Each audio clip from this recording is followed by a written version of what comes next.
Entonces, buenas noches, queridos estudiantes. Vamos a empezar esta clase eh, indicándoles que tienen que hacer un esfuerzo por mejorar lo que se está haciendo, porque ahí está centrado el resultado esperado por ustedes en esta materia, ¿no? Eh, voy a terminar con un tema que es central para, digamos, un tema, una materia que resulta relevante para un ingeniero de sistemas, ¿no? Aunque de manera práctica, digamos, la realidad del mundo que nos rodea en materia de ejercicio eh, profesional, pues no ser muy exigente al respecto. Y es que en esta revisión de las diferentes escuelas llegamos a posicionarnos en la revisión de aquellas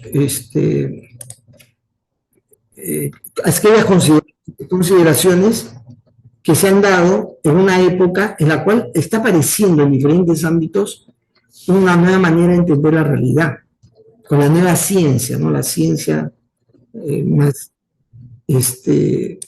relativista, es una ciencia distinta a la ciencia clásica, con un enfoque totalmente diferente y premisas absolutamente novedosas, que va a generar un salto espectacular en la manera como se puede abordar la realidad desde el punto de vista de la ciencia.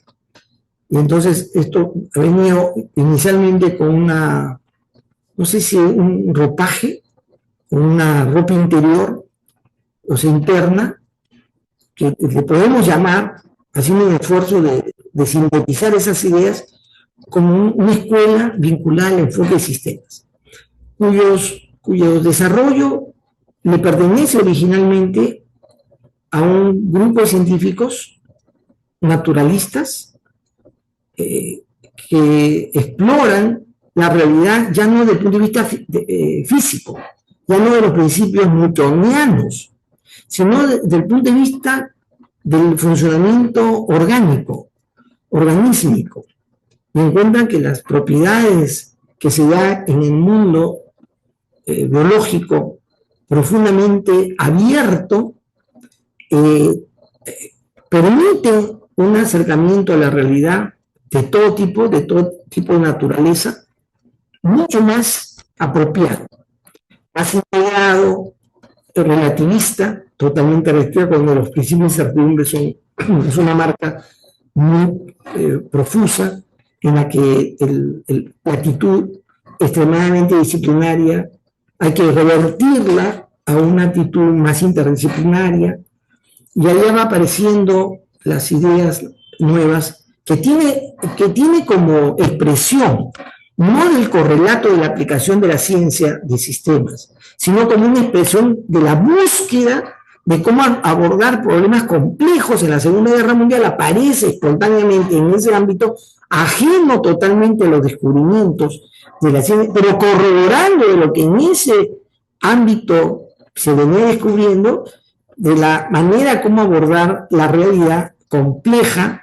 para buscar soluciones, al cual le llamaron ingeniería de sistemas. La ingeniería de sistemas no era una carrera, no era una profesión, no era un ámbito del desarrollo del conocimiento, era una manera de trabajar en forma interdisciplinaria, usando las matemáticas, que era la herramienta de la época. La época se caracterizó porque todo aquel que se sentía científico, ingeniero, tenía que no solamente sumar y restar, tenía que saber las matemáticas que estaban apareciendo más modernas, más complejas. Ahora he escrito un artículo sobre el tema de inteligencia artificial, la deseada inteligencia artificial. Y entonces todo el tema del abordamiento matemático, la heurística, la lógica difusa y todos esos conceptos están muy metidos en esa aparición de la ingeniería de sistemas. Y la ingeniería de sistemas navega, nada en medio de ese desarrollo de esas ideas. ¿No? Y sirve para articular formas de acercamiento al mundo real, ¿no?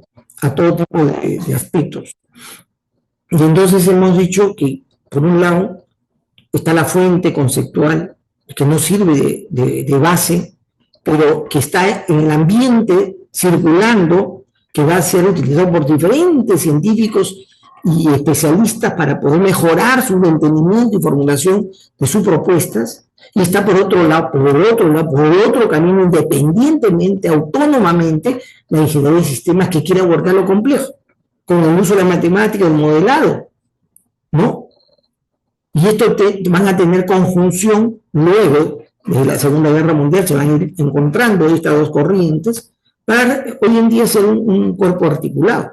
Pero también después de la Segunda Guerra Mundial aparece un componente del conocimiento científico espectacular, que se mete de una manera sutil a las diferentes corrientes del pensamiento, que es la cibernética. Bueno, la cibernética tiene una historia más larga, por supuesto, de donde se anota su inicio en los años 50 y su aparición más aplicada en los años 50, 60, o 60 y 70. Entonces, todo esto da lugar a una... Hoy en día podemos mirar la historia y recoger esas ideas que van apareciendo y dando lugar en diferentes aspectos. En ese momento no estaban articulados, no se puede hablar que había una escuela que estaba vinculada a alguna organización. Por supuesto que el ingeniería de está vinculado pues, al desarrollo del conocimiento en Massachusetts, en el MIT, era la escuela que promovía ese asunto, la NASA, o sea, las fuerzas aéreas en los Estados Unidos, su centro de desarrollo y formación de los aeronáuticos, los aeronautas y de los gente que partió en la guerra, hacían uso de este conocimiento, sin duda, hay escuelas, ¿ya? Pero no se presentan como expresión académica que hay que difundir, salvo lo que sucede en el MIT y también en la Universidad de Arizona, que son los dos centros de formación específicos, ¿no? Y luego, pues, en los países de Europa, en Inglaterra, básicamente, que se dan. Y aparece la cibernética en medio de ese surgimiento, esa emergencia de ideas nuevas con todos los conceptos de la modernidad. Y justamente pasábamos nosotros, la clase pasada, a ver esto. Y esta es la expresión más simpática de las obras de Stafford Beer, ¿no? De lo que él deja, de su contribución a un nuevo entendimiento de la realidad organizacional. Y fíjense, no puede ser que todavía en el Perú, o en el mundo en realidad, la gente de sistemas no esté adherida, no esté anexada a un pensamiento de ordenamiento en su explicación organizacional, en su acercamiento organizacional a este modelo, al modelo viable. Porque si uno dice, oye, ¿cómo es la organización? Del punto de vista de sistemas, uno le pregunta a alguien, ese alguien va a sacar idea holística, hay que mirarlo holísticamente, ¿no? No hay una idea concreta, clara, de lo que significa mirar la organización como sistemas. Cuando, repito, de los años 50 y más profusamente de los años 70, 1900, siglo pasado, 70, a ver, ¿hace cuánto? ¿50 años? ¿No? Más de 50 años, ya la gente de sistemas le da un marco claro a cómo debemos ver la organización como sistema, que se llama el modelo de sistema viable. Ni siquiera la denominación es utilizada. La misma gente que supuestamente enseña, da cuenta de los temas de sistemas, identificándose con ingeniería de sistemas incluso, conoce esto. Eso hay que cambiarlo. Yo hice mi trabajo de tesis en el doctorado, que dicho sea paso, no fue comprendido por la gente de San Marcos donde hice el doctorado, es que es la aplicación del modelo viable en la organización del Estado, en el Estado, ¿no?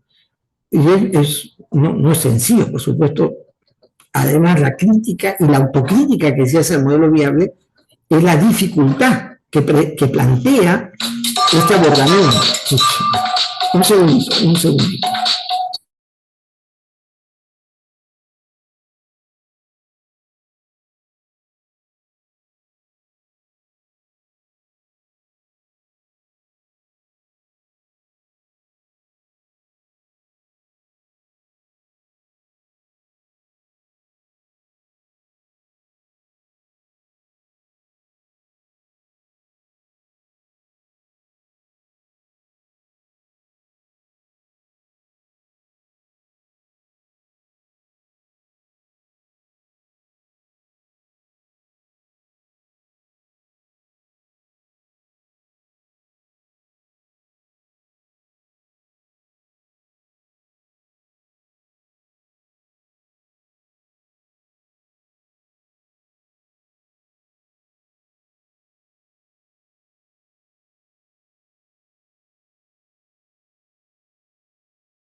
Ya, entonces el modelo viable es una definición de lo más avanzado en la cibernética, que es la corriente de sistemas de mayor impacto luego de la ingeniería de sistemas, ¿no?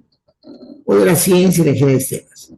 Entonces, ¿en qué consiste esto?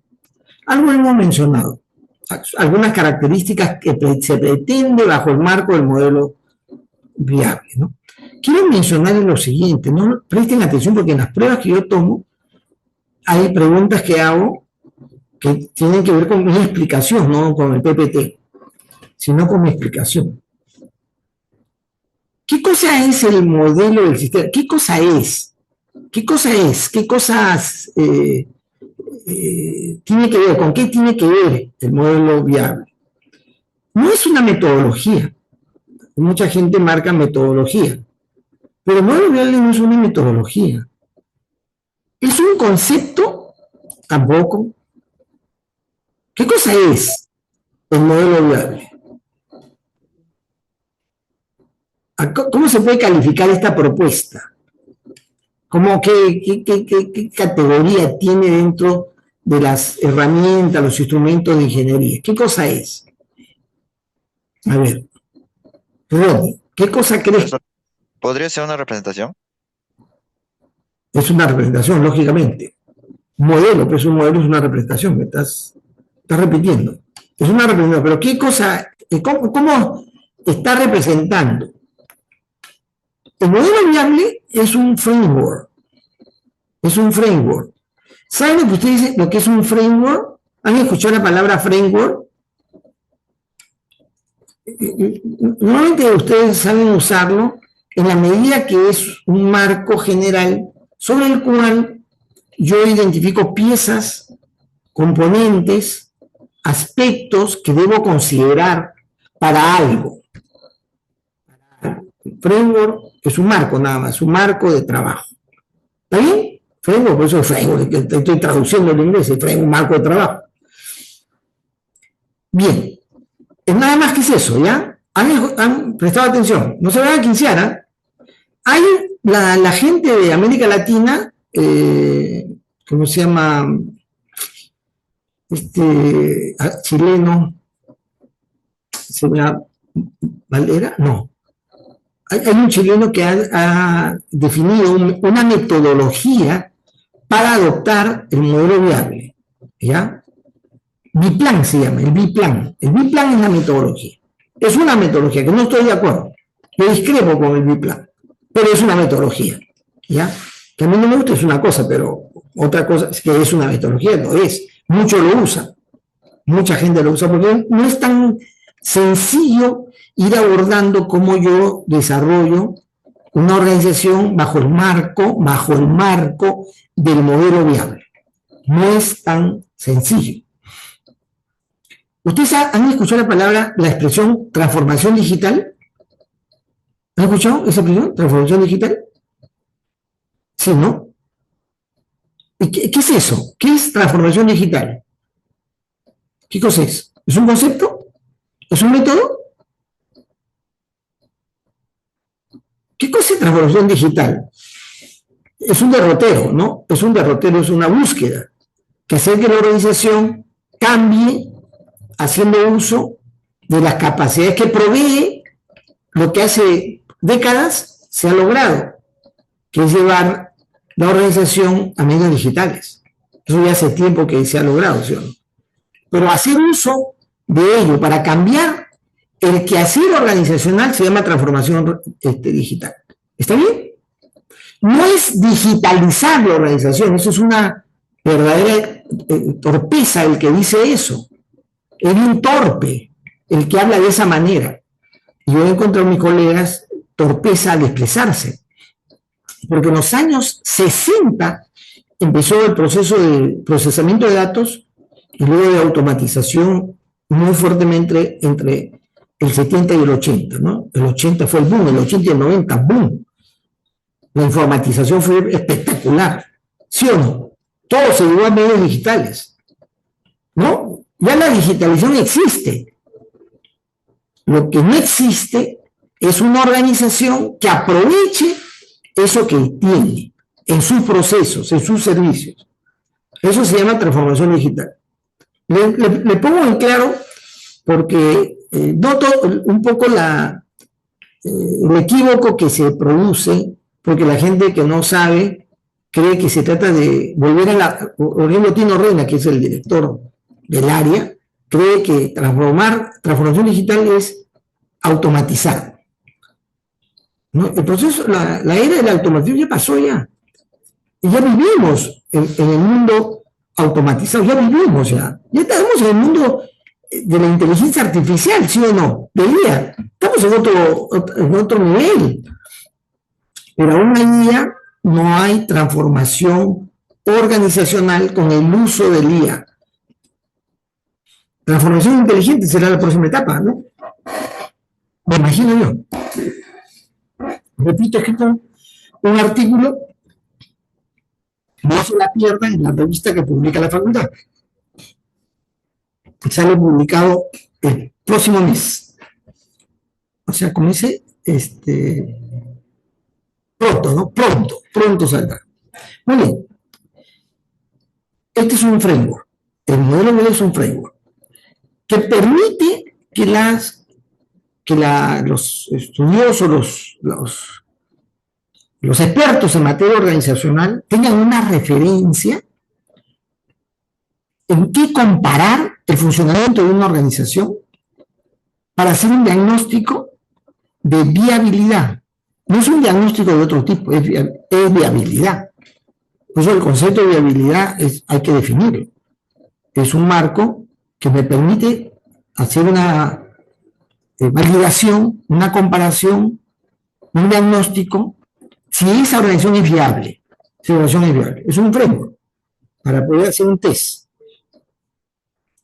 Y también sirve para proponer un diseño de funcionamiento organizacional.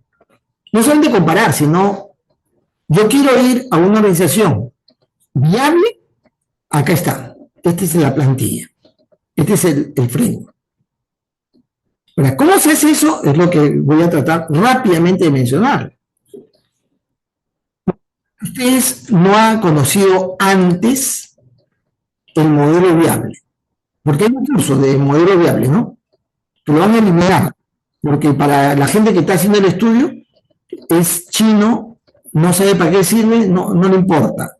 Entonces está diciendo que ese curso está de más, no sirve para nada, no te ayuda a construir tu software. Bueno, están a punto de eliminar. Pero ya, en primer lugar hay que recordar que la propuesta viene de la cibernética, pero la cibernética no de Wiener, no de Wiener. La cibernética de Wiener es una cibernética de inicio de un enfoque clásico en el idioma y el entendimiento del científico clásico. Wigner, que es un cerebro fuera de tiempo, fuera de otro mundo, se da el trabajo de poner su propuesta en el entendimiento del científico clásico para que no lo rechace o no deje de entenderlo. Y por eso tiene entrada, está ajustado al lenguaje, a los puntos de vista de la ciencia clásica. Pero luego se rompe esa idea, especialmente con Ashby. Ashby es un cibernético más pegado a las nuevas ciencias. Y no tiene ni un reparo que sus escritos, su propuesta, verse de otra manera, ya mucho más atrevido hacia una nueva manera de pensar. Lógicamente esto haber entonado Ross Ashby, por haber recibido el influjo de la influencia, su influencer de Ashby fue el propio Bertalanffy. Él fue un estudiante predilecto de Bertalanffy. Y además no solamente predilecto, sino controversial. Y por esa razón, embebido, haber entonado, por la manera como Bertalanffy lanza esta conversión epistemológica del entendimiento de la realidad, también él pone en su cibernética la lanza en otro código. Es pasar de lenguaje estructurado al lenguaje en objeto, algo así. Luego, o sea, el salto de estructurado a objeto, hay una brusca cambio de entendimiento de lo que hay que hacer en la construcción de las soluciones informáticas, ¿no? Igual sucede con el modelo viable, con la cibernética organizacional. ¿Qué es lo que está de por medio? Primero es el cambio de premisa del enfoque clásico. El enfoque clásico se parte del FODA. El elemento, ustedes no lo sienten ahora, pero en esa época, que ya es el siglo pasado, ya es obsoleto, es que yo para entender el comportamiento y las acciones que debe tomar la organización, hago FODA. No sé si ustedes escuchó, porque eso ya pasó de moda, pero ¿han escuchado el FODA? Es capaz que algunos profesores se enseñen FODA, ¿no? Y pidan FODA, es capaz. O sea que pertenece al siglo antepasado posiblemente. Muy bien. Pero eso deja de tener sentido por el hecho de entender la realidad de una manera distinta, donde ya no hay causalidad lineal, sino circularidad causal. Se cambia de la causalidad lineal a la circularidad causal. Es decir, las cosas se van a desarrollar en virtud de la interacción entre naturaleza y conocimiento. En esa interacción, o sea, en la medida que yo transformo la naturaleza, la realidad, hago de conocimiento, ¿no? Y mi conocimiento me permite transformar la realidad. ¿Sí? Esa circularidad ya es un entendimiento distinto en cuanto a la actitud sobre el cual hay que trabajar las acciones de un organismo, en este caso la organización. Parte de ahí. Entonces, en la que, digamos, la arquitectura, la estructura de funcionamiento del ente cibernético o inteligente, se usa la palabra inteligente, la estructura de la depende del ámbito donde se va a desenvolver. Su desenvolvimiento no depende de lo que es, sino lo que es depende del ámbito donde se va a desenvolver. ¿Está bien? Están captando, están atentos, ojo. Es distinto el enfoque. Hay un cambio. O sea, la estructura, la arquitectura de un sistema inteligente va a estar definido en virtud de lo que quiere, del desempeño que quiere tener en el ámbito donde actúa, ¿ya? Y del propósito que tiene. De eso depende. No es al revés, ¿ya? Que como se pensaba antes. Por lo tanto, en el mundo observado del cibernetista moderno, digo moderno porque es más allá de Wigner, es de que entonces si el animal que va a desempeñarse en ese mundo de sobrevivencia, de viabilidad, ¿qué es lo que hace? Se mira las patas, se miran los colmillos, mide su olfato para decir puedo o no puedo. No. Él tiene hambre, instintivamente tiene hambre, tiene que protegerse, tiene que actuar, tiene que llevar comida a su familia. Mira la presa. Lo primero que hace es mirar la presa. No mira la presa luego que él se analiza, se hace fuera. Se hace fuera, no mira la presa. ¿No? Se pone a raspar el piso. Pero él mira la presa, siente atracción por la presa, le produce la salivación la presa, y dice, ante su interés, su propósito, alcanzar ese objetivo, dice dónde está la presa, qué está haciendo, dónde estoy yo, qué distancia tengo. Hace el estudio del entorno, mira el objetivo, estudia el entorno y establece una estrategia.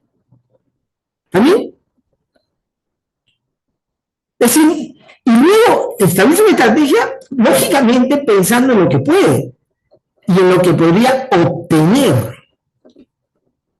Porque el animal al cazar utiliza los elementos, los instrumentos que él puede, entre comillas, adquirir en esa búsqueda. Puede no tener todas las habilidades, toda la fuerza, ¿no? Pero se ayuda de aquello que el entorno le permite hacer.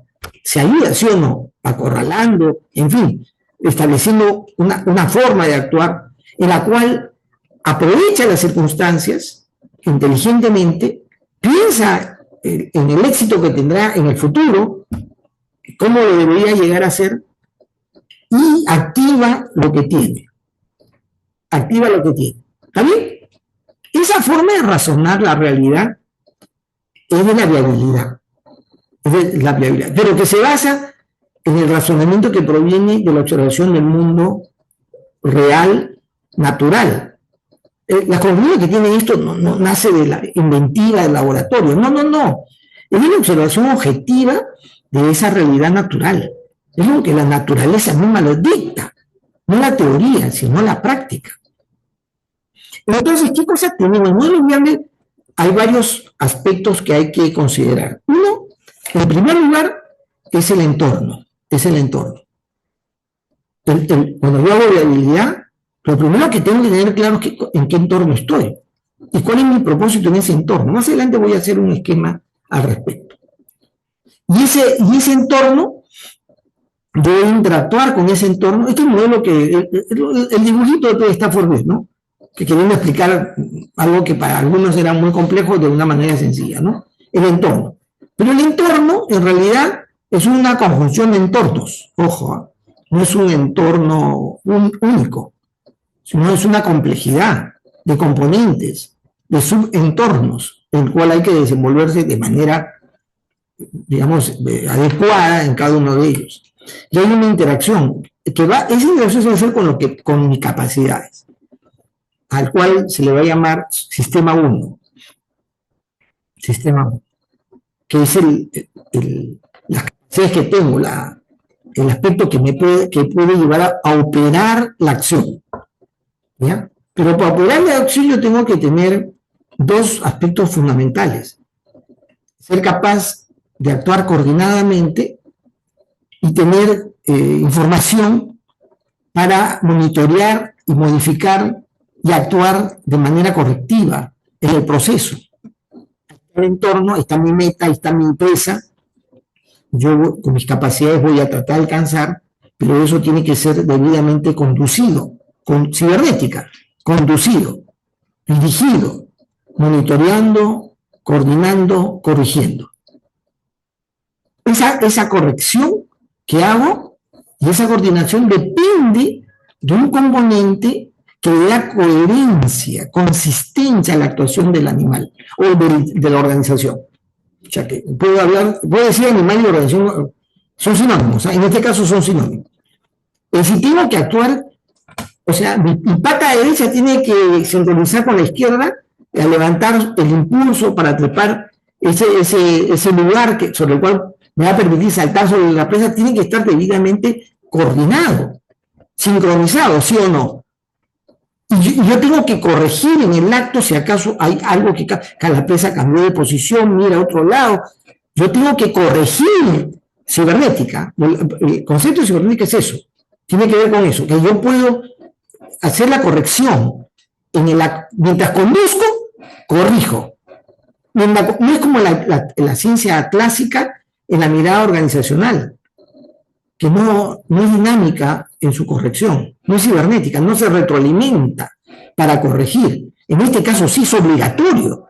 Si no te vas al cacho, no logras la presa. Y entonces ese sistema está compuesto de una serie de aspectos o de cualidades ya existentes, ya enraizados. Se llama la cohesión, sistema de cohesión. Ya están ahí, están a tu disposición. Surge naturalmente, lo utiliza ya la lógica del funcionamiento real del animal, de la organización. Sistema de cohesión. Pero, mientras estás buscando el propósito que quieres, estás razonando. ¿Qué puedes hacer para lograrlo? Estás razonando el futuro. Estás razonando, miren, yo utilizo mi artículo, es un razonamiento prospectivo. Es un razonamiento, no estoy pensando en lo que ha pasado. No, el razonamiento cibernético del modelo viable no es un razonamiento de lo que ha pasado. La inteligencia no era solo un problema existente, ya pasado, que ya sucedió. No. La inteligencia cibernética está razonando lo que va a pasar, lo que está pasando y va a pasar, para poder hacer la acción que corresponde para tener éxito al final. ¿Sí o no? Coger la presa. Estoy atento, estoy observando, estoy midiendo y estoy lanzando la acción para corregir la dirección, corregir la sentada de piso, en fin, o me detengo para luego seguir corriendo. Eso es la inteligencia, ¿sí o no? ¿Eso es ser inteligente o no? Es actuar para poder tener asertividad, eficacia en una situación futura. ¿Está claro? Y ese es el otro componente, la inteligencia. ¿Usted es inteligente o no? A ver, Johnny, ¿eres inteligente? Entonces, mis recomendaciones las has tomado en cuenta para subsanar en el futuro las cosas. ¿Sí? Ya pasó, ya tu calificación ya está ahí, ya te fregaste. Pero en el futuro no. ¿Sí o no? Si estás monitoreando la situación, tu inteligencia te lleva a prever las cosas para poder actuar exitosamente en el futuro. El próximo entregable voy a estar abobado, sorprendido, agradeciendo a Dios. Si usted estuviera mi mujer abrazándola de alegría, ¿no? Haciéndole el amor de pura satisfacción que mis estudiantes están corrigiendo las cosas. Inteligencia. Y la política es el sistema o el subsistema que establece el derrotero, que establece el corro. No corro tras la papaya, corro tras el ciervo. O sea, establezco la naturaleza de mi corro. El sistema política es aquel que define el marco general de actuación de la organización. O sea, en este caso, el sistema político ha determinado que este objeto depredador, este depredador es león. Ha determinado eso, león. O es tigre. Y por lo tanto debe actuar como tigre. O es pato, y entonces actúa como pato. El sistema político es el que determina la esencia y el core de lo que se hace. Entonces cambia, ¿no? O sea, el pato podría decir, soy tigre, voy a cazar el búfalo, el pato, ¿puede decir? No. Es el que mantiene la objetividad en lo que hay que hacer. Claro que el core, desde el punto de vista organizacional, lo puedes modificar, sin duda, ¿no? Pero eso es un mandato una instrucción de muy alto nivel, que transforma toda la realidad estructural del sistema. La realidad estructural está definida por cosas que están definidas en forma estructurada, que le da, digamos, el marco de desarrollo de la composición del sistema. A ver, no sé si con el ejemplo podría ser más claro de qué se trata el modelo viable. He descrito el modelo viable como un símil en el funcionamiento de la acción que debe tener un organismo vivo, ¿ya? En un mundo competitivo, agresivo, donde el mundo que te rodea está caracterizado por la presencia de depredadores y de presas. Tú a la vez eres presa y a la vez eres un depredador.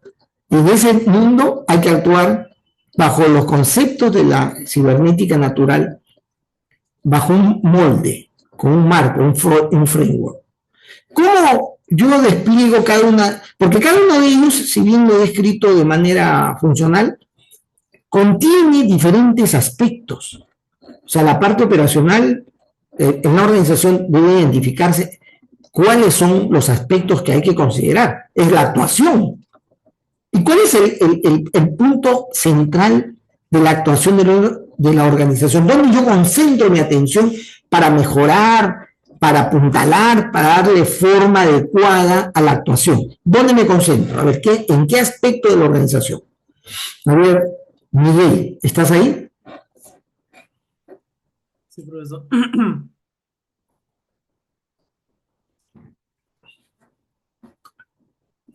Si no, Ronnie.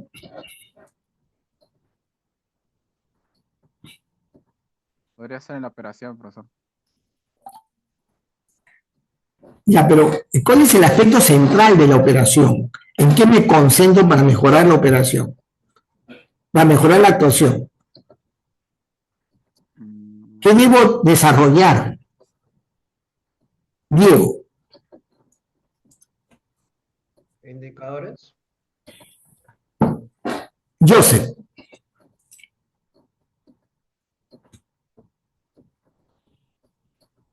En los procesos diría. Correcto. Es decir, la acción, el actuar de la organización tiene como elemento, digamos, instrumental la definición de sus procesos. Yo tengo que concentrarme, si yo quiero desarrollar una mayor capacidad de actuación, mayor capacidad operacional, no es en la operación misma, ¿no? Es en la manera como yo desarrollo mis procesos. ¿Sí o no? Esa es la parte central. Hay muchos más aspectos que están relacionados, pero yo ya ahí estoy hablando metodológicamente. Y ahora yo estoy saltando del marco a la metodología. Es decir, yo voy seleccionando cuáles son los aspectos alométricos del funcionamiento de cada componente para centrarme en primer lugar para ir hacia su mejora a un diseño apropiado. Entonces yo tengo varias herramientas para optimizar procesos, para mejorar procesos, para automatizar procesos, para digitalizar procesos, ¿no? No para transformar los procesos, para desmaterializar los procesos. Y todas esas acciones se pueden o se deben llevar en este marco de la búsqueda de una optimización del sistema 1 del modelo. Entonces, desarrollar el modelo es eso, ver el modelo y decir qué implica, a qué está asociado esto que se quiere hacer. Y cuáles son los elementos o los instrumentos que yo puedo utilizar para aplicar una mejora de ese subsistema o sistema. En eso consiste la implementación del modelo viable. El modelo viable solamente tiene un marco. ¿Por qué es tan importante para los europeos el uso de un marco como este? ¿Por qué? Porque es el que comprobadamente es mucho más eficaz hacia el desarrollo de una organización cada vez más asertivo, más eficaz. Porque además empuja el desarrollo de inteligencia. ¿Qué es el inteligente? ¿Qué es el inteligente, Diego? ¿Tú eres una persona inteligente? ¿Eres inteligente, Diego? Sí, hasta cierto punto. Dios mío, has recortado tu inteligencia hasta cierto punto, hasta el momento que tratas con ella. Ahí pierdes la inteligencia y te vuelves emocional, digamos, ¿no? La inteligencia deja un lado y ya te vuelves instintivo, ya instintivo. Declinas a tu capacidad, a tu inteligencia. Ya. Pero, ¿qué cosa es ser inteligente? A ver, La, la capacidad de resolver problemas complejos. qué interesante. ¿Qué dice Miguel? Yo ya le explicó la vez pasada. Bueno, ser inteligente no solamente es comprender, sino adaptarte a la situación, contexto y prever problemas complejos. Correcto. Entonces, no es resolver un problema. Porque desde el punto de vista de la cibernética, resolver un problema es falta de inteligencia. No es muy inteligente y ya estás con un problema. ¿Sí?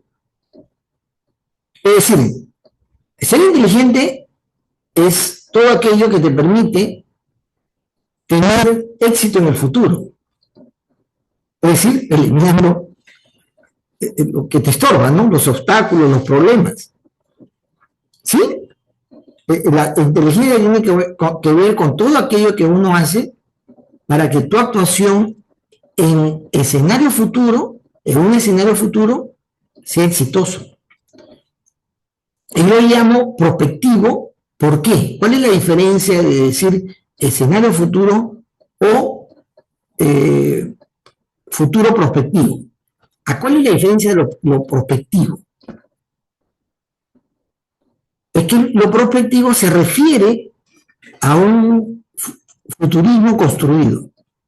Lo prospectivo es aquello que yo también construyo, no a lo que se me presenta, a lo que puede suceder, no al pronóstico del tiempo, no, sino aquello que en el futuro yo también estoy construyendo se ve. Entonces, el escenario prospectivo es un escenario en el cual yo también participo en su construcción. ¿Ya? Esto es muy importante, ¿eh? Porque los prospectivistas han desarrollado técnicas para poder arrancar, digamos, promover cosas, ¿no? No tanto adivinar el futuro, porque uno puede trazar una línea de proyección de lo que pasa ahora, es una cosa. Pero otra cosa que generes tú el escenario, lo promuevas con propaganda, promoción, cambios en tu estilo de vida, en tu estilo de trabajo, en tu presentación, generas un cambio. Tú lo ves, ¿no? Eso es la capacidad adaptativa, de adaptarte, pero sobre todo crear el escenario, ¿no? Bien. Brevemente este tema porque, digamos, lo que hay que hacer es comprender de qué se trata, porque hoy en día es la forma. Si vamos a entender la organización como un sistema, el marco es un modelo viable. Bueno, no, acá esta lámina está de más. Porque acá esta era una referencia de cómo es que la organización en realidad, desde el punto de vista de sistemas, ha ido, digamos, ha sido concebido como un complejo de alto grado de desarrollo en la escala de la evolución biológica. Entonces, ese entendimiento lo pone este famoso economista contemporáneo de Keynes, Kenneth Burling, ¿no? No solamente contemporáneo, sino, muchos dicen, aportador de la idea de Keynes, ¿no? O sea, la organización. El hombre es un ser vivo en la escala 7, ¿no? 1, 2, 3, 4, 5, 6, 7, en el nivel 7 de complejidad biológica. Pero las organizaciones es un ser vivo en escala 8 de complejidad. Y más allá de la organización, el marco general de desenvolvimiento de la sociedad, del Estado y de las organizaciones es el siguiente nivel de complejidad, que es más simbólico, ¿no? De complejidad simbólica. Que dan las leyes, los marcos jurídicos, las reglas de juego, etcétera, ¿no? Ese enfoque de complejidad evolutiva y de desarrollo complejo proviene de este economista, ¿no? ¿Cómo se llama? Personaje espectacular de Kenneth Burill. Porque Kenneth Burill es un economista que pertenece a un movimiento protestante que cree que la actividad económica tiene un factor muy importante de prestación de un servicio al prójimo.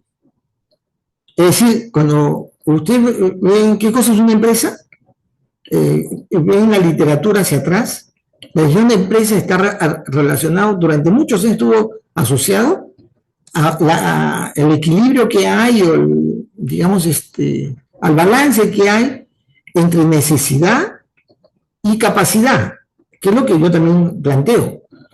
Es decir, la empresa es una entidad que pretende satisfacer necesidad de la sociedad, atiende la necesidad. Es decir, hay una necesidad. Entonces, atiende contra una prestación, ¿no? En ese equilibrio se surge la actividad empresarial, en atender necesidades. Entonces, uno de los personajes que aporta en esta visión es Bürger. Pero él tiene una visión bastante sana, digamos, ¿no? Es decir, la organización no se aprovecha, sino suple por la necesidad y me pagas para yo seguir haciendo lo que hago, más un adicional, un margen que me permita seguir invirtiendo y creciendo, ¿no? Esa es la lógica en esa época de Kenneth Burill, de qué cosa se concebía el quehacer empresarial. Muy sano, ¿no? Sano. Bueno, por su carga, él era pertenecía a un movimiento protestante de solidaridad, ¿no? Comunal. Se me dio la denominación. Bueno, ¿cuáles son las implicancias de la ciencia de sistemas, del enfoque de sistemas? Que hoy en día es necesario el entendimiento y posiblemente es rector en el que hacer la organización la definición de propósito y objetivo. Y esto está asociado a una expresión de Bartolomé muy, muy fuerte, que se llama el sentido teleológico de las organizaciones, del organismo vivo. Los organismos vivos, a diferencia de lo que se creía antes, que el organismo actúa, la organización, las cosas, los fenómenos funcionan en virtud de la secuencia lógica que sigue de lo que lo ha originado. ¿Ya? Causalidad lineal. Pero para Burill no. Los sistemas inteligentes se organizan, se estructuran, toman una actitud hacia las cosas pensando en alcanzar una finalidad.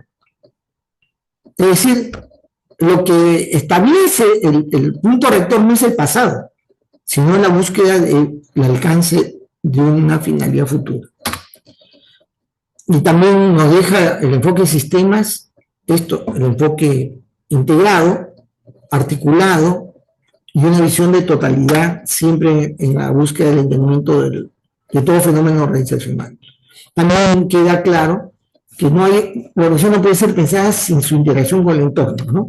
No puede ser diseñada, evaluada sin esta consideración. También nos deja elementos que provienen del entendimiento organicísmico y abierto, el sistema abierto de la organización. Los aspectos que resaltan y que tomamos en cuenta para la organización contemporánea es eso, ¿no? Que la organización es un componente de subsistemas o de sistemas, y la organización es un sistema dentro de otro sistema, ¿no? El sistema comercial, el sistema que articula su rubro de negocio, que los sistemas son abiertos. Es decir, es imposible establecer una consideración de modelo, de mejora, de actuación, si no establecemos esa condición de aporte y obtención en la interacción que hay con el mundo que lo rodea y con las otras organizaciones. Otro asunto muy importante, como ya he mencionado con el sistema viable, es que la capacidad característica de un sistema organizacional depende de su estructura, ¿ya? Depende de su estructura. Y su estructura depende del entorno. Hay otros elementos interesantes que los teóricos de la ciencia de sistemas han dejado, el tema del concepto de crecimiento. Ustedes saben que desde estas ideas, bueno, 50 posiblemente, hay una manera de entender el desarrollo organizacional, que es simodial, o sea, en un ciclo de vida. La organización tiene ciclo de vida, se desarrolla con el modelo de crecimiento cuyo desarrollo lo hizo este famoso Jay Forrester, ¿no? Forrester es el famoso científico que propone los límites del crecimiento en base de su visión de articulación de los fenómenos generales naturales, entre ellos la organización, que tiene una tendencia sinusoidal, ¿no? Con su muy conocido experimento rata, su modelo rata, que ayuda a comprender el comportamiento del razonamiento de los seres vivos, especialmente del hombre, que se aplica también en tipológicamente, en ciertos fenómenos, entre ellos el fenómeno organizacional. Hay un momento que logras un nivel básico de funcionamiento, te estabilizas y empiezas a crecer, creces, hay un momento de pico de crecimiento, pero luego tiene una sostenida declinación hasta estabilizarse en un pico y de ello declinar. Ese enfoque proviene de la ciencia del sistema de estos estudiosos, ¿no? El tema de la complejidad, la organización como complejo, es un complejo. Así no se entendía antes. Ponerle las reglas que están dadas por todo el desarrollo de la teoría de la complejidad ha resultado de mucho provecho. Que no están puestos explícitamente en los escritos modernos, ¿no? Pero se habla de la complejidad. Toda la concepción de la organización reticular, todo eso, si uno revisa como la teoría de redes, ¿no? La teoría de la incertidumbre, todos esos asuntos están asociados a esta manera nueva de ver la organización como complejo.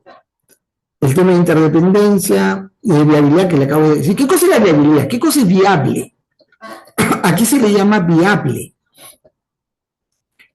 Viable, vamos a decir, por darle una simplificación a la expresión, es todo aquello que tiene un buen pronóstico.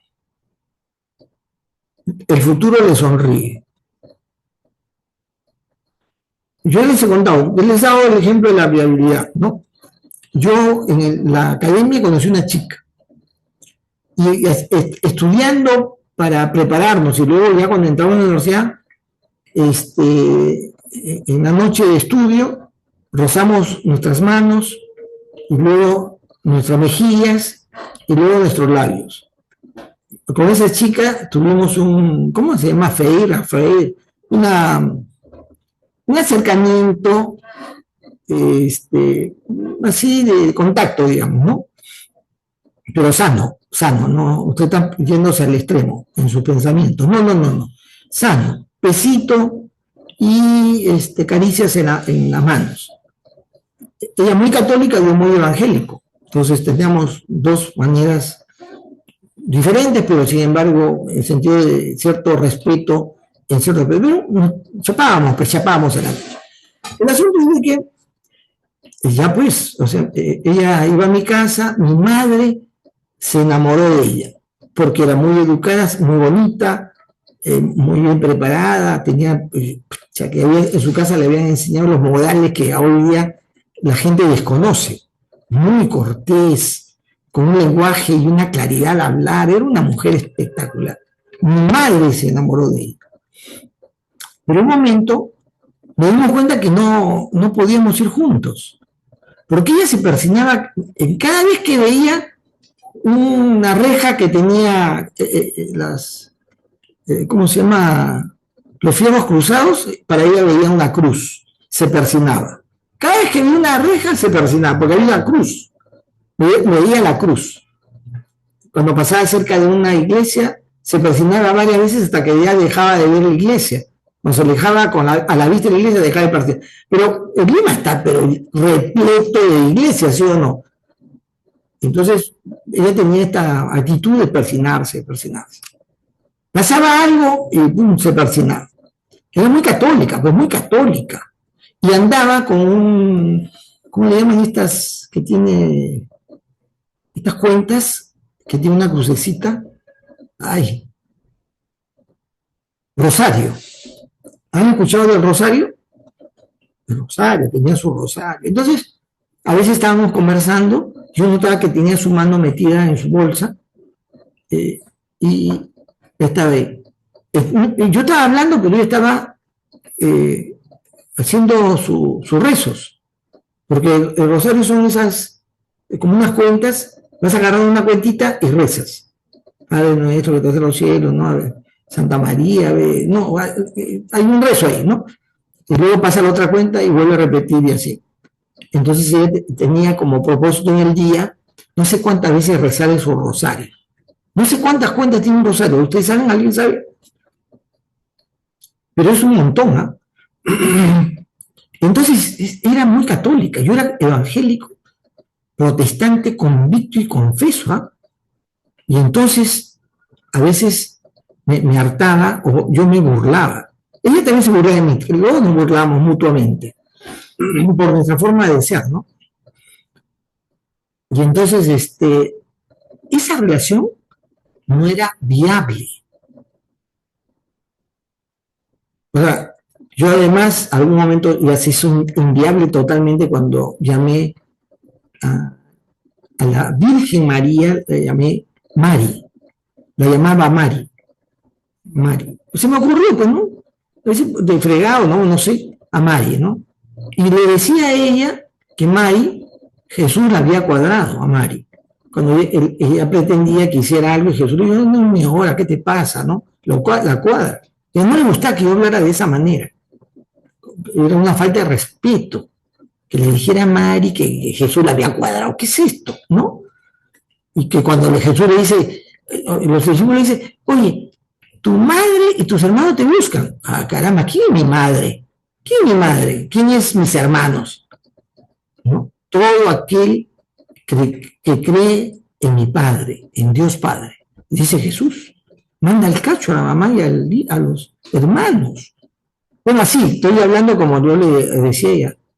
Aguante. No, ella no creía que Jesús tuviera hermanos. Porque la Virgen María, para el mundo católico clásico antiguo, era que María fue virgen antes, y después del parto, ¿no? Después del nacimiento de Jesús. Entonces, referirme a sus hermanos, referirme a que María no era virgen, pucha, no, esa relación no era viable, ¿sí o no? Hubiéramos pasado la vida queriéndonos asesinar mutuamente, ¿no? Como en Irlanda del Norte, católicos y protestantes. Terminó la relación. Por la falta de viabilidad, mal pronóstico. A pesar que los dos estudiaron ingeniería de sistemas, es ingeniero de sistemas hasta el día de hoy, mi pata. Es mi amiga, muy buena amiga es. Pero no hubiera sido una relación viable. Decir viable es que tiene buen pronóstico. Hay factores que hacen prever un futuro bueno y exitoso, ¿sí o no? Entonces, eso.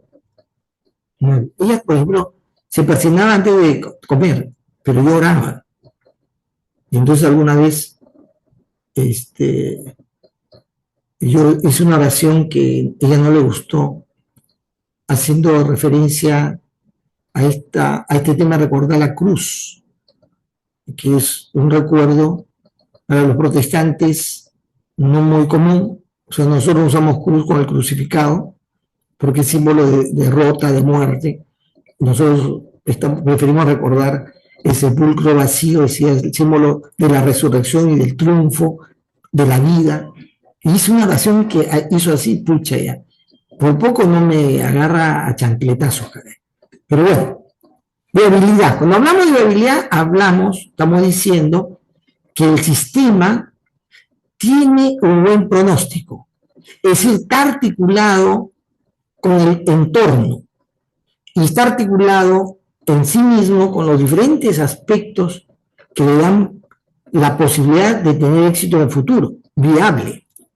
Por eso se llama modelo del sistema viable. Otra cosa que nos deja el enfoque del sistema es la integración. Es decir, no hay manera de entender la organización si no piensas que todo está articulado con un propósito común. ¿Sí? No hay islas organizacionales, no hay atomización de las funciones de la organización, de los procesos. ¿Sí o no? Está todo integrado. El enfoque que nos deja el enfoque del sistema es de la integración. Claro que se ha roto, sigue rompiéndose. La mirada de la organización ahora con el IA. ¿Cuándo ustedes están metidos en algún proyecto con IA? Ustedes, levanten la mano los que están en algo metidos con el IA. Con la inteligencia artificial. Bueno, allá y hoy. Usa la inteligencia sencilla para tu trabajo. ¿eh? La inteligencia artificial. Tienes que leer mi artículo. Ustedes saben que el primer proyecto de inteligencia artificial que se implementó en Perú lo dirigí yo. Y yo en los años 90 en la universidad estudié pues con David Murillo, ¿no? Murillo. David. Fue el primer profesor que hubo en la uni, samarquino él, pero estudió en el extranjero, David Mauricio, que fue el primer científico peruano que escribió modelos de algoritmos de agentes inteligentes.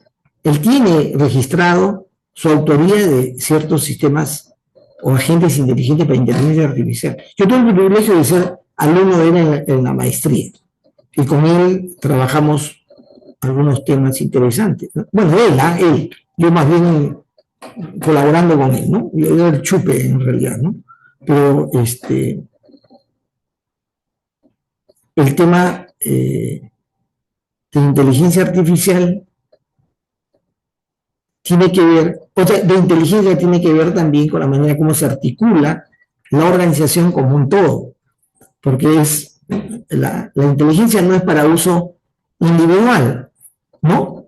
Para uso episódico, sino se debería utilizar para el desarrollo de una corporación, de un sistema completo.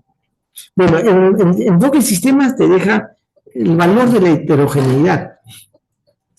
Esto es muy importante porque ustedes no lo saben, no lo han vivido, es que hubo una moda entre los años 50, 60 y casi los 70 de la tendencia a la homogeneidad. Se llamaban las unidades homogéneas, el concepto de unidades homogéneas. Se creía que el mejor desarrollo organizacional se tenía que dar por unidades homogéneas. O sea, todos similares, semejantes. Ustedes entraban a un, digamos, Kentucky Fried Chicken y encontraban que todos eran casi la misma talla. Entraban a IBM, todos eran blanquitos, altos, con un uniforme azul. O sea, unidades homogéneas. Todos habían sido evaluados y tenían todos una coincidencia en un rango de inteligencia. Alguno no era mucho más inteligente que otro. Todos tenían el mismo, ¿cómo se dice?, percentil de inteligencia, unidades homogéneas. Porque eso ayudaba a establecer una relación mucho más horizontal, más equilibrada, digamos, ¿no? Menos conflicto. Porque si uno que se siente muy inteligente tiende a engañar a otro que se cree que es menos inteligente, ¿no? Es decir, en todo ámbito, ¿eh? En el ámbito cultural, en fin, se pensaba que de esa manera se funcionaba mejor. La ciencia de sistemas no plantea que la heterogeneidad es valiosa. Es en esa condición que uno logra una condición sinérgica mejor, en una articulación heterogénea. Ya es una controversia. Ya se dejó atrás, quedó atrás esta idea de unidades homogéneas, de búsqueda de unidades homogéneas.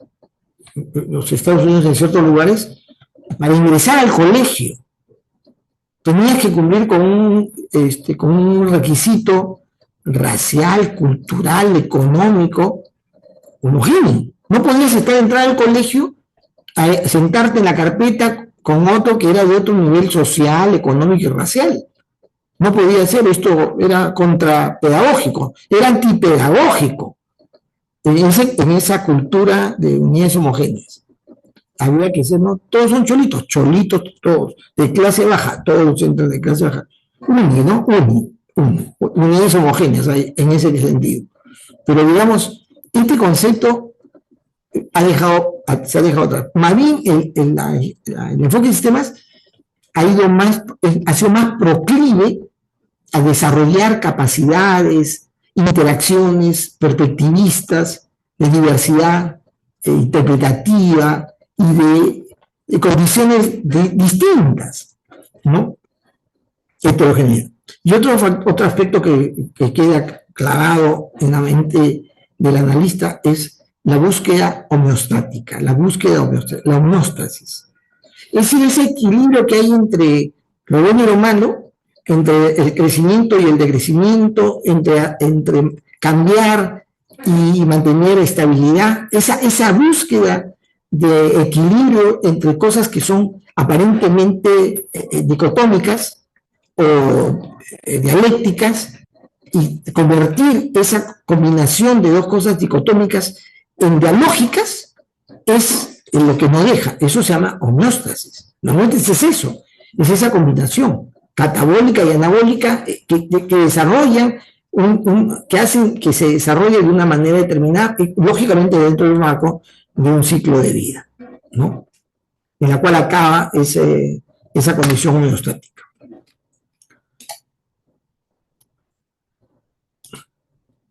O sea que estoy rápido, yo ahora voy a avanzar un poquito, tengo unos 5 minutos más, no, 10 minutos más, ¿no? Ya.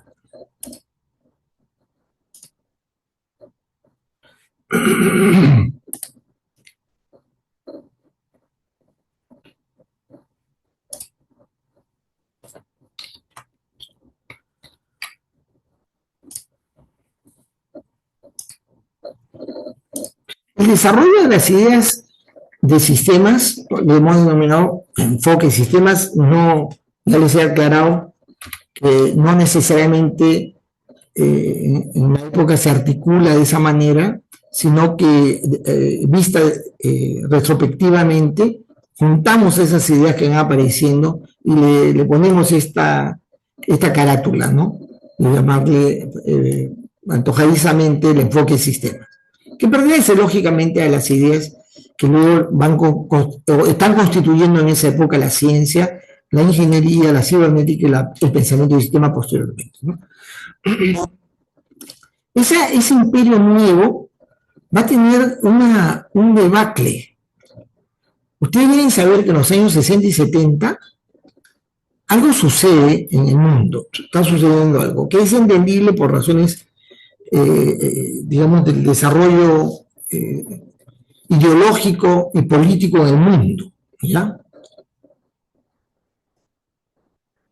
Y es que las universidades, los centros académicos, en su 90%, no todos, pero el 90%, no adoptan las ideas nuevas que la ciencia viene desarrollando. Hasta hoy en día en la uni, usted cuando haga su tesis, van a pedirle que usted aplique el método científico clásico, ¿ya? con hipótesis, comprobación, etcétera, ¿no? Hasta ahora. Es un tema que proviene del siglo pasado y antepasado, de la manera como nos abordamos una realidad. Las universidades fueron dominadas por un pensamiento clásico, que tuvo mucha fuerza y poder político sobre todo, también ideológico, que fue el marxismo. El mundo académico fue marcadamente dominado en los años 60 y 70 por corrientes marxistas. De diferentes índoles, hubo varias, bueno, los 70, pues la gente asocia el pensamiento Gonzalo con las ideas de José Carlos Martí, que nacieron en el famoso Frente Estudiantil Revolucionario, ¿sí o no? Era el marxismo pegado a un lado, pero había otros marxismos más moderados, incluso el desarrollo de las corrientes de pensamiento social cristiano y otros tipos de desarrollo de ideas que eran mucho más pegados al tema del entendimiento de la realidad del punto de vista dialéctico, del punto de vista materialista. Porque el marxismo era un marxismo materialista, el materialismo dialéctico, acuérdense, era su propuesta. Y tomó cuerpo y dominio político ideológico en las universidades. Es decir, se elevaba y se alababa las ideas que se exhibían a partir de los principios del marxismo, del pensamiento materialista dialéctica, ¿no? de la dialéctica materialista. El materialismo dialéctico tuvo una importancia muy grande en el desarrollo de las ideas y de la enseñanza y de la pedagogía 60 y 70. Yo entré en los 70 y los profesores se declaraban marxistas para no perder su ubicación y además porque enseñaban mucho de ello, ¿no? ¿Y qué pasó? Eso contuvo el desarrollo que venía ya sucediendo en algunas universidades de las ideas nuevas, de la teoría corpuscular, la teoría ondulatoria, la teoría de la relatividad, la teoría de la incertidumbre, etcétera, que eran fuertemente distintas, totalmente distintas, menos determinísticas. Y lógicamente que la ciencia del sistema se asienta sobre una visión no materialista, sino biológica, no en la materia.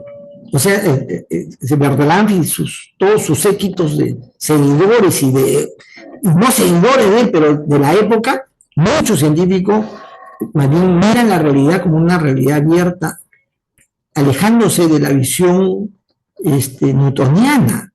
O sea, Newton deja de tener importancia, es Albert Einstein, Morgenstern, son otros científicos los que van a darle cabida, ¿no? Pero no entra la universidad. El dominio marxista pone una barrera al nuevo entendimiento. Eso hace que esas ideas que han ido surgiendo, que yo les acabo de mencionar, no tengan un espacio de difusión muy amplia en muchos lugares del mundo. Y en contrario, aparece una corriente llamada una corriente de enfoque situacional, que luego se va a llamar una corriente heterodoxa, así se le va a llamar.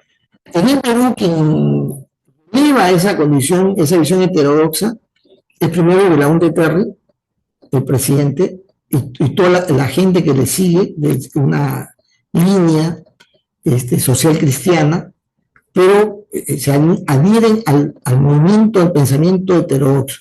Y luego Alan García, cuando Alan García llega al poder, es un heterodoxo puro, y mucho más heterodoxo Fujimori, ¿no?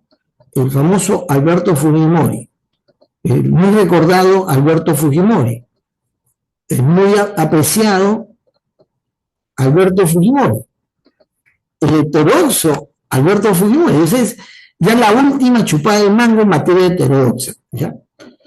Eso se le denomina enfoque situacional. El heterodoxo, el llamado heterodoxo, que viene de esa ese camuflaje que le da el enfoque situacional va a durar mucho tiempo, muchos años, y genera la quiebra de las organizaciones, de los métodos de trabajo, de la forma estructurada que se planteaba anteriormente, la quiebra totalmente. El heterodoxo o los metidos en el enfoque situacional son pragmáticos. Lo que interesa es el rendimiento, la utilidad, la oportunidad. ¿Ya? Entonces, ¿qué tenemos? Que el enfoque situacional es una manera de entender el funcionamiento organizacional en la que es mandatorio la oportunidad que hay en el mercado. El mercado exige.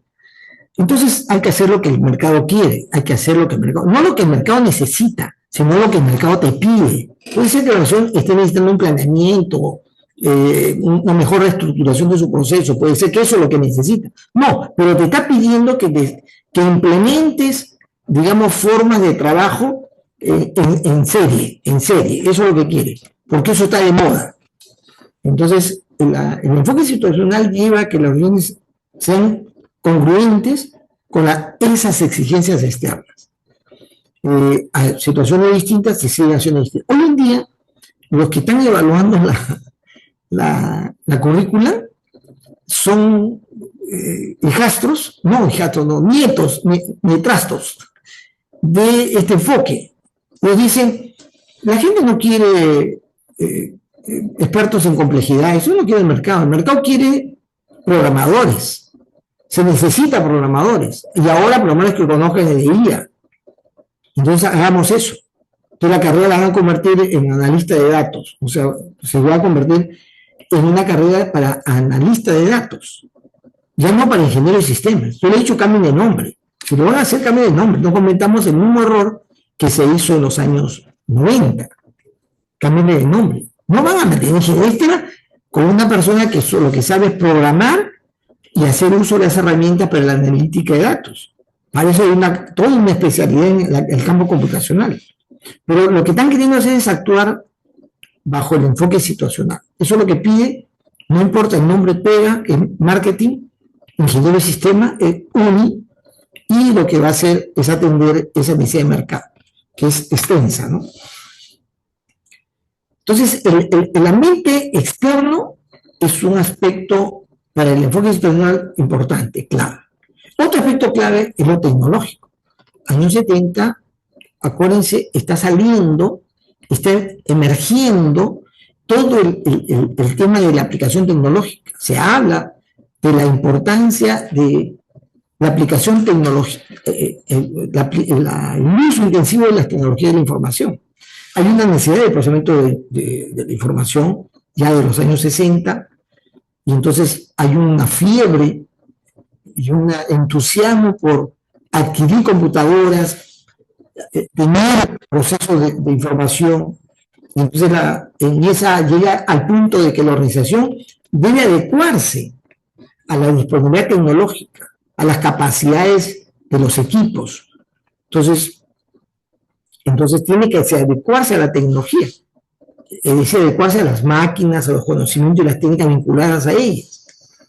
Y otro aspecto también está que las tecnologías de información y la comunicación tienen una gran influencia en la manera como se aborda los cambios organizacionales. No es el mercado, no es la necesidad de las empresas, es las tecnologías. La tecnología juega un papel, las organizaciones se adecúan, entonces ahora las organizaciones se adecúan a la tecnología. Y por otro lado, el aspecto humano, aparece la gran moda del on-demand. El on-demand que entra con una fuerza extraordinaria en los países, especialmente Occidente. Es decir, dimensionarse por demanda. Y por eso las leyes que se dan en ciertos países en la que ya no hay una condición de estabilidad, sino los gobiernos ponen leyes que establecen un requisito mínimo de personas en planilla a tiempo completo y flexibilidad laboral por razones estacionales. Es decir, en ciertas épocas se produce más, se contrata gente durante ese periodo. no es, digamos, ilógico, ¿no? Yo no puedo tener una cantidad de trabajadores, una capacidad tecnológica amplia en una época en la cual no hay demanda, ¿no? Porque la estacionalidad ha cambiado. No voy o sea, produzco, digamos, ropa abrigadora previo al inicio de la estación de invierno, ¿no? No lo voy a hacer al inicio de la estación de verano, ¿no? Tiene una lógica, pero está alimentando y sosteniendo el tema de que hay que dimensionarse por demanda. Y aparecen todas las legislaciones respecto a eso, a la flexibilidad laboral, ¿no? Y además las personas tienen que adiestrarse, ser capaces de ajustarse en su trabajo a las nuevas tecnologías, al uso tecnológico. Eso hasta el día de hoy, ¿no? Ha quedado. De que la nueva tecnología obliga a que el trabajador, el profesional, tiene que conocer de ellas y tiene que interactuar con habilidad en ellas, ¿no? Lógicamente, el proceso de desarrollo e incorporación de nuevas tecnologías, especialmente de las tecnologías de información, desde dichas épocas, de los años 60, ha venido creciendo, o sea, ha venido desarrollándose de una manera muy dinámica, de manera que ese punto, esa consideración que le da justificación al enfoque situacional, existe aún, ¿no? Pero lo que sucede es que produce una situación de precariedad, de cambio, de inestabilidad, de atender rápidamente oportunidades, circunstancias, ¿no?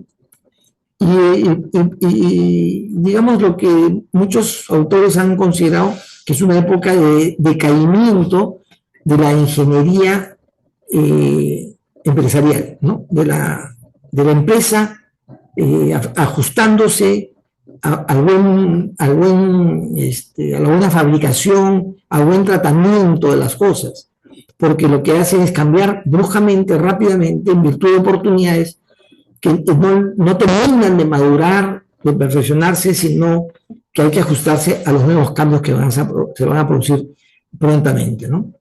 El miércoles continuamos para terminar con los otros enfoques organizacionales y en este caso de la calidad que viene como respuesta a ese decaimiento, a esa mediocridad que produce el enfoque, ¿no? A esa destrucción de la institucionalidad en los procesos productivos, en el uso de estándares, etcétera, ¿no?